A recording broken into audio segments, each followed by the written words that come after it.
Akala ko, sa organisasyon na pinuntahan ko, safe ako. Dahil ipinaglalaban nga daw yung rights ng kababaihan, ng kabataan. Kaya akala ko safe ako sa sinamahan kong organisasyon. Yung pala hindi.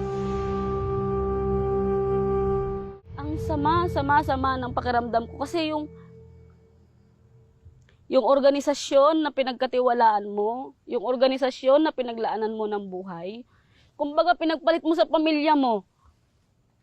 Tapos sila pa pala yung sisira sa sarili ko, sisira sa kinabukasan ko.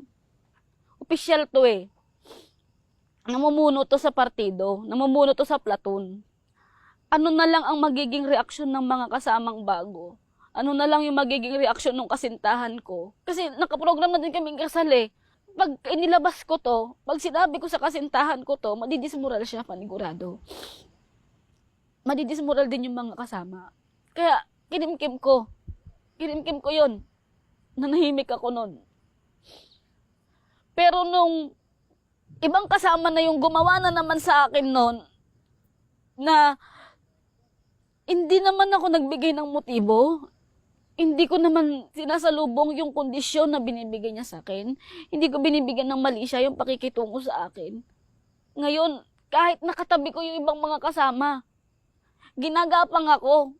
Alam mo yung pakiramdam mo na binabastos ka? Yung pakiramdam na minumulestya ka, tapos kahit gusto mong sumigaw, hindi ka makasigaw-sigaw. Kasi hindi ko alam ano yung mangyayari sa akin pag pumalag ako. Kaya kinimkim, yung pangalawang beses na ginapang ako ng isang kasama ulit, na pangalawang squad leader namin. Yung una, commander. CO namin yun. Yung pangalawang squad leader. Pero sabi ko, putang ina, bakit naman ako ginaganito ng mga kasamang lalaki? Bakit naman nila ako ginaganito? Pinagkakatiwalaan ko sila eh. Kumbaga, hindi na lang sila simpleng kapatid sa akin. Hindi na lang sila simpleng mga kaibigan. Kasama ko sila eh. Magkakasama kami sa hirap at ginawa. Magkakasama kami sa gutom. So kahit na napakahabang lakaran, magkakasama kami. Tapos nung sinabi ko na sa mga kasama kasi hindi ko na kayang pigilan. Parang pakiramdam ko, putang ina, pag hindi ko inilabas to, baka may mangyari pa sa ibang mga kasama din. Baka gawin din niya to sa ibang mga kasama. Baka gawin din nila to.